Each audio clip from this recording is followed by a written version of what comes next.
Olá, professoras e colegas. Neste trabalho, vamos falar um pouco sobre a vida e a obra de Terry Anderson, principalmente no que relaciona à sua construção de uma teoria do ensino à distância. Terry Anderson é um professor emérito da Athabasca University, a Universidade Aberta do Canadá.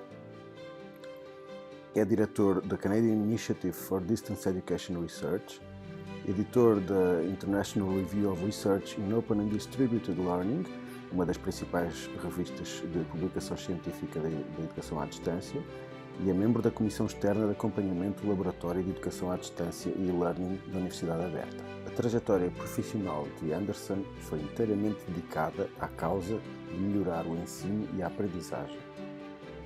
Ele acredita que podemos e devemos melhorar continuamente a qualidade, a eficácia, a atratividade, o custo e o tempo empregue na experiência educacional. A liberdade do estudante e a sua capacidade de controle da aprendizagem são fulcrais para a educação ao longo da vida no século XXI e que a oportunidade de obter educação contínua é um direito humano básico.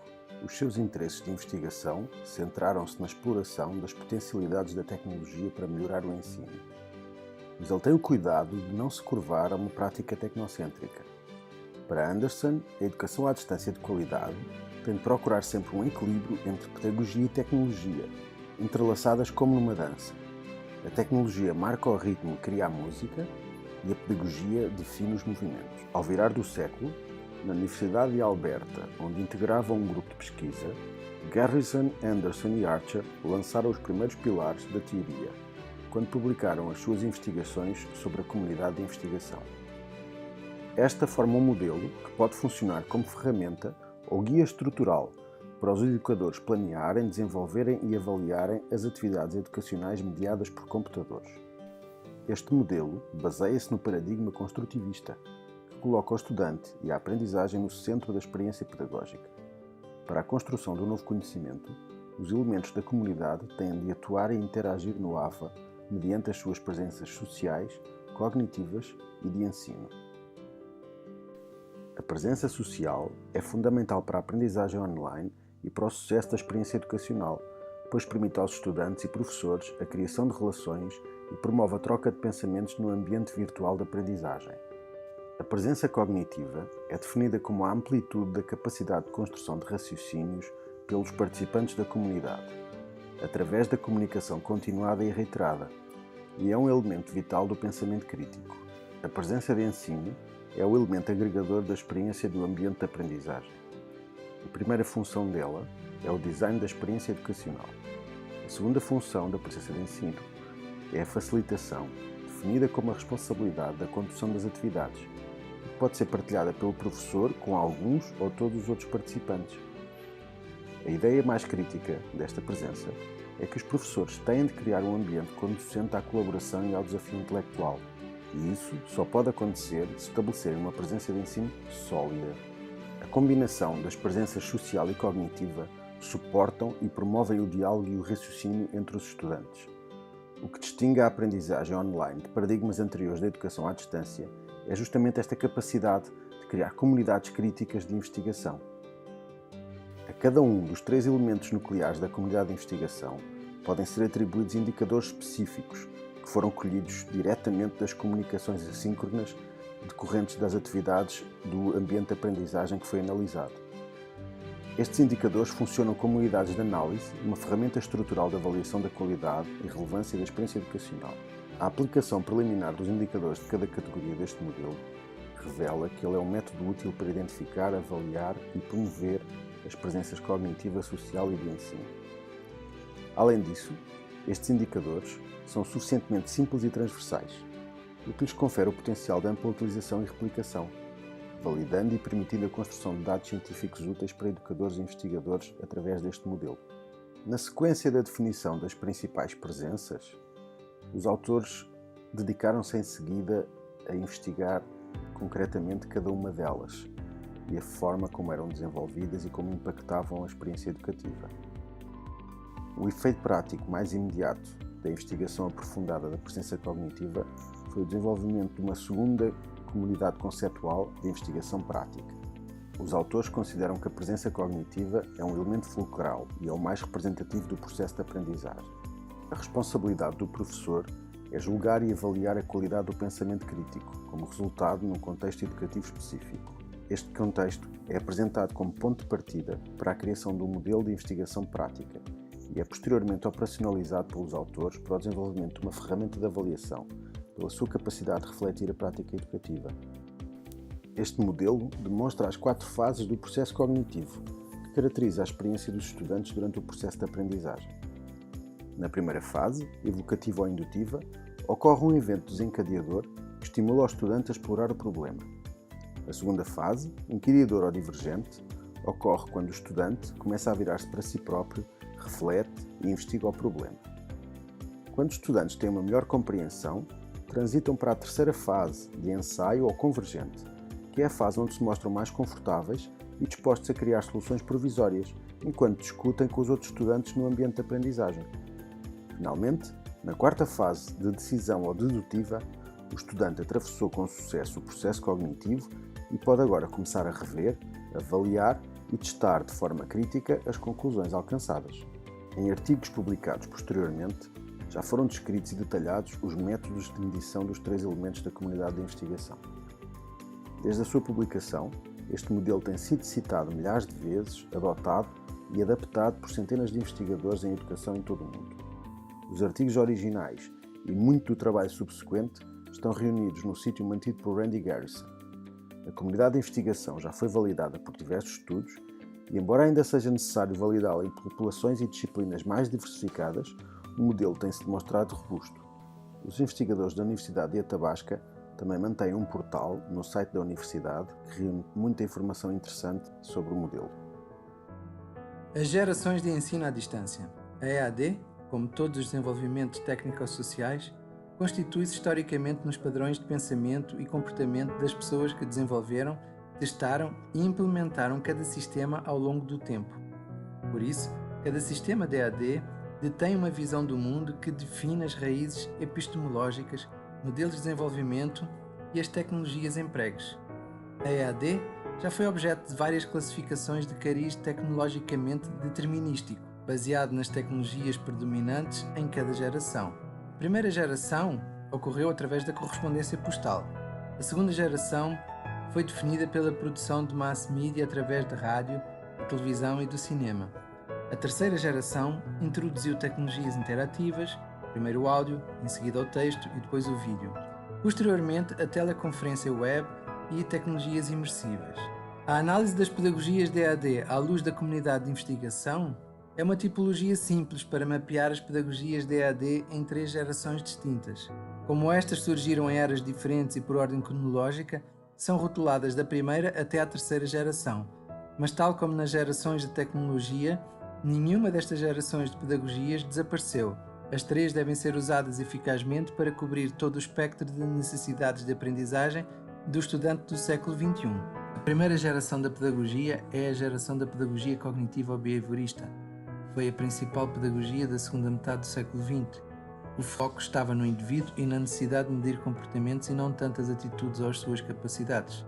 São geralmente definidas como novos comportamentos ou mudanças de comportamento adquiridas como resultado da resposta do indivíduo a determinados estímulos. O behaviorismo é especialmente atraente para a formação profissional pelo seu caráter objetivo.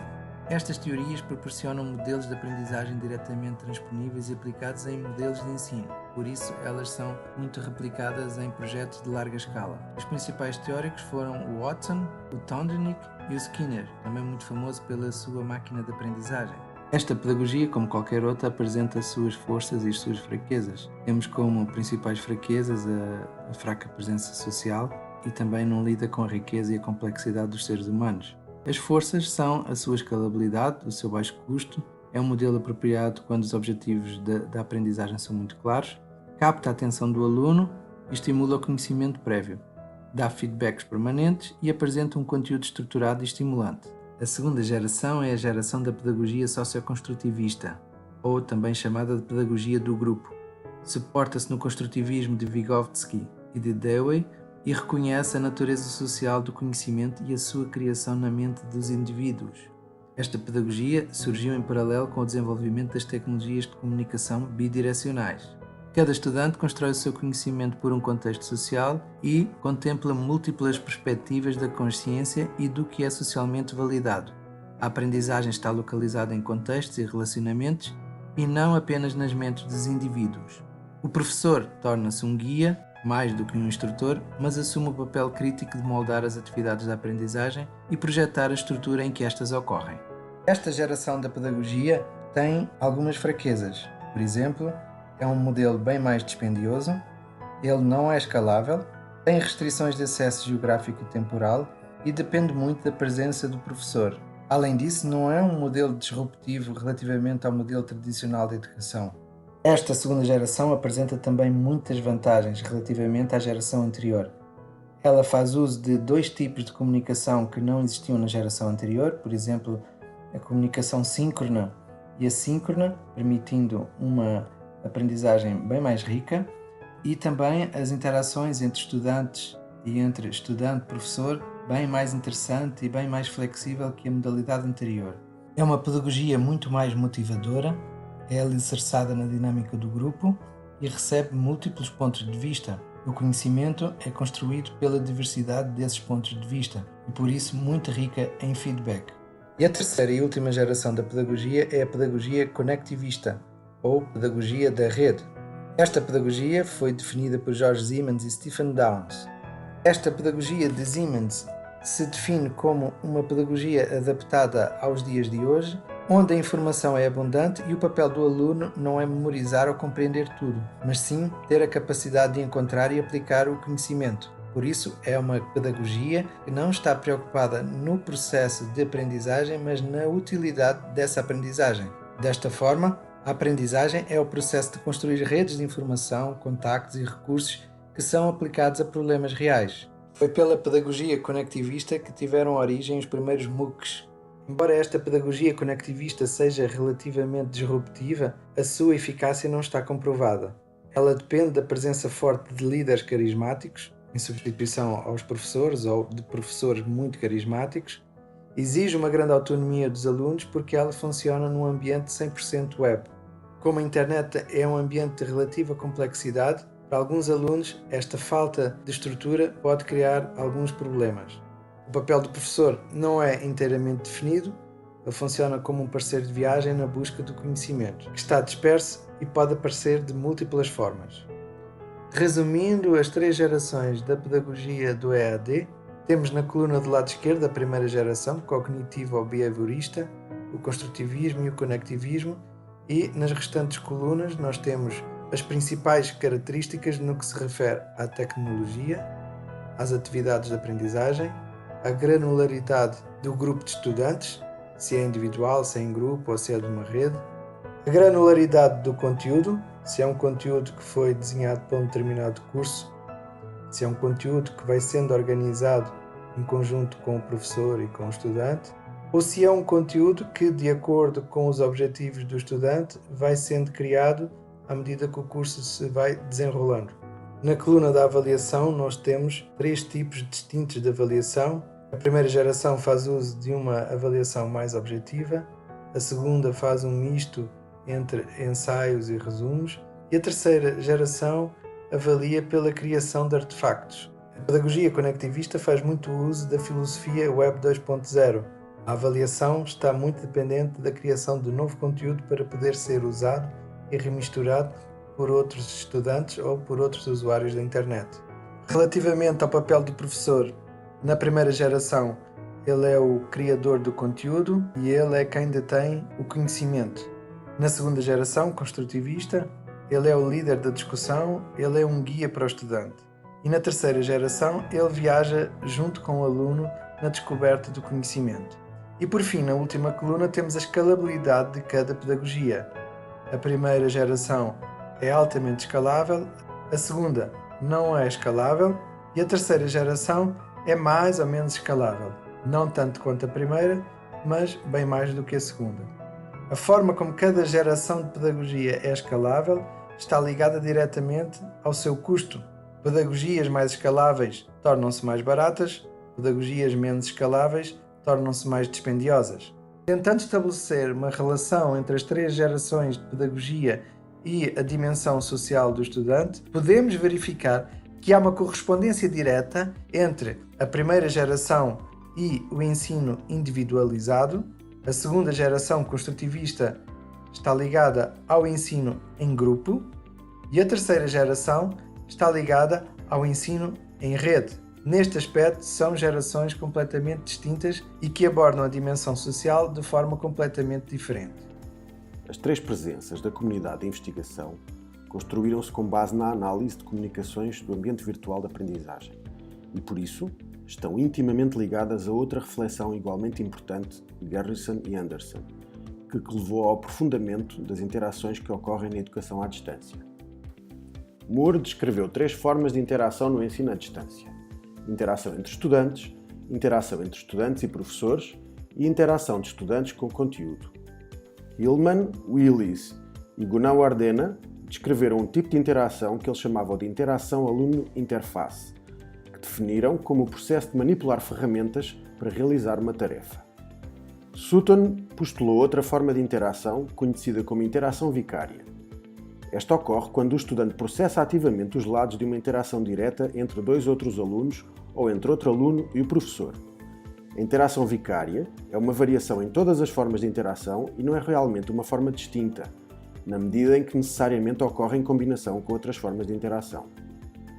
Em 1998, Anderson e Garrison expandiram a discussão sobre interação para incluir outras três formas de interação: professor-professor, professor-conteúdo e conteúdo-conteúdo.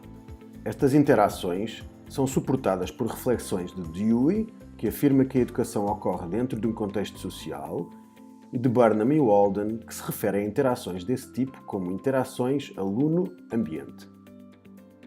Mais tarde, quando Anderson refletia sobre a qualidade da educação à distância em função das presenças e das gerações pedagógicas, teve uma ideia interessante sobre as interações, que descrevemos pelas suas próprias palavras. Fui levado a pensar sobre as tecnologias no contexto da descrição de Moore, de 1989, sobre as comunicações educacionais como sendo compostas de interações estudante-estudante, estudante-conteúdo e professor-estudante. Criei então um diagrama e, ao fazê-lo, tive um insight. Talvez estes três tipos de interações dos estudantes fossem mais ou menos equivalentes. Talvez criando altos níveis de interação em qualquer um destes tipos de interação fosse suficiente para criar uma experiência de aprendizagem de alta qualidade. E se fosse o caso, então os outros dois tipos de interação poderiam ser reduzidos ou até mesmo eliminados, com pouco ou nenhum impacto nos resultados da aprendizagem ou nas atitudes do estudante. Se assim fosse, então essa teoria da equivalência poderia ser usada para racionalizar os investimentos numa área, permitindo ainda poupanças de tempo e de dinheiro nas outras duas. E coloquei ainda a hipótese de que níveis elevados em mais do que um destes três modos provavelmente proporcionariam uma maior satisfação em termos de experiência educacional, embora essas experiências pudessem não ser tão eficientes em termos de custos e de tempo quanto sequências de aprendizagem menos interativas. Este teorema contém duas teses. A primeira tese diz que a aprendizagem formal, profunda e significativa é alcançada desde que uma das três formas de interação esteja num nível elevado. As outras duas formas de interação podem estar em níveis mínimos ou até mesmo ser eliminadas, sem degradar a experiência educacional. A segunda tese indica que níveis elevados em mais do que um dos três tipos de interação provavelmente fornecerão uma experiência educacional mais satisfatória, embora essas experiências possam não ser tão eficazes em termos de custo ou tempo, quanto as sequências de aprendizagem são menos interativas. Aprofundando um pouco estas 6 interações, na interação aluno-professor existe a necessidade de registar e analisar as tarefas reais empregadas pelos professores à distância, usando ambas as formas síncrona e assíncrona de interação professor-estudante. A qualidade e quantidade da interação estudante-professor depende do desenho instrucional e da seleção das atividades de aprendizagem desenvolvidas. Os professores devem planear atividades que maximizem o impacto das interações com os estudantes e forneçam formas alternativas de interação quando as restrições de tempo se tornarem excessivas. Podemos esperar que formas sofisticadas de interação entre estudante-estudante e estudante-professor, combinadas com desenhos instrucionais que fazem uso mais eficiente do tempo do docente, reduzirão a longo prazo a percepção de que a interação professor-estudante requer uma quantidade excessiva de tempo. A interação estudante-estudante é caracterizada pela aprendizagem colaborativa e cooperativa. que envolve o aspecto social da educação e a capacidade para trabalhar em equipa e desenvolve o pensamento crítico. Além disso, segundo Anderson, promove a criação contínua de novo conhecimento, abertura a novas informações e uma consciência implícita de múltiplas perspectivas, gerando motivação e atenção por parte dos alunos, enquanto aguarda o feedback dos colegas. A interação do estudante com o conteúdo está a crescer exponencialmente. Com as novas tecnologias, e particularmente a internet, pode-se desenvolver conteúdo em diversas formas: som, texto, imagem, vídeo e realidade virtual. O estudante pode contribuir para o aperfeiçoamento do material utilizado nos cursos. Com o uso desses recursos, é possível avaliar a interação dos estudantes com o conteúdo em função da média e da tecnologia.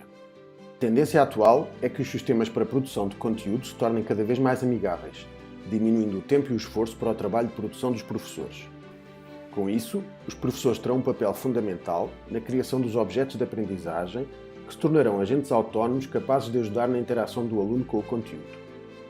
O desenvolvimento e a aplicação de conteúdos por professores têm se tornado elementos essenciais na educação à distância. Os objetos de aprendizagem devem ser desenvolvidos por professores que devem desempenhar um papel primordial no design instrucional dos cursos. Os estudantes irão interagir com o conteúdo através do uso adaptável de ferramentas de pesquisa, que irão aprender com um professor que efetivamente pesquisa periodicamente na rede de computadores informações e dados relevantes.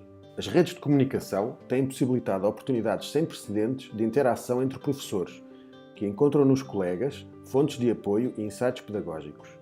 As tecnologias possibilitam trocas de experiência e assistência mútua, favorecendo a interação professor-professor e constituindo assim comunidades físicas e virtuais. A interação conteúdo-conteúdo indica que existem programas semi-autónomos, proativos e adaptativos, utilizando recursos de inteligência artificial. Esses aplicativos podem recuperar informações, operar outros programas, tomar decisões e monitorar recursos da rede. Como exemplo, um programa pode atualizar as referências sobre determinado tema. No futuro, os professores criarão e utilizarão recursos de aprendizagem que se atualizam continuamente através da sua interação com agentes inteligentes. Em publicações a partir de 2004, Terry Anderson começa a interrogar-se acerca da possibilidade do desenvolvimento de uma teoria comum para a educação à distância. Embora ele reconheça que a tarefa é difícil e até possivelmente infrutífera, mesmo assim ele explora essa possibilidade e consegue propor a sua própria teoria, embora admita que ela é incompleta. Anderson compreende que esta tarefa tem que ser sustentada pela análise das teorias da aprendizagem. Mas antes de selecionar a que considera mais adequada, ele reflete sobre o próprio conceito de teoria, como um conjunto de afirmações, princípios ou ideias sobre um assunto particular e que descrevem, explicam e/ou prevêem fenómenos. Dependendo da disciplina científica, as expressões modelo e teoria podem ser utilizadas para enunciar o mesmo conceito. Mais frequentemente, um modelo é emprego como uma representação visual da realidade ou de um conceito. Na bibliografia de investigação, em educação e concretamente na educação à distância, temos visto que ambos os termos são empregos de forma intercambiável, pelo que para efeitos práticos podem considerar-se equivalentes. A função de um modelo ou teoria é propor as respostas a questões básicas associadas a um fenómeno. No seu trabalho, Anderson analisou diversas teorias e modelos da aprendizagem, mas focou-se no trabalho de Bransford, Brown e Cocking, em 1999, que postularam que os ambientes de aprendizagem eficazes possibilitam a convergência de 4 lentes sobreponíveis: comunidade, conhecimento, estudante e avaliação. Estas lentes formaram a base da abordagem de Anderson à construção de uma teoria da educação online. Ele combinou esta teoria da aprendizagem com as características que a internet à época possibilitava aos praticantes da educação à distância, nomeadamente a evolução de um ambiente baseado em texto para um ambiente baseado em multimédia e a capacidade de hiperlinks, que é mais compatível com a forma como os humanos armazenam e acedem ao conhecimento.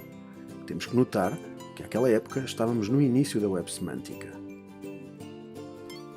Finalmente, ele examinou extensamente a importância da interação em todas as formas de aprendizagem, como isso é, aliás, bem patente como uma base transversal a toda a sua vida de investigador. A essência da interação entre estudantes, professores e conteúdo já é bem conhecida e referenciada em diversas teorias da educação, especialmente do construtivismo. A definição de interação mais vantajosa para Anderson é a de Alan Wagner, publicada em 1994.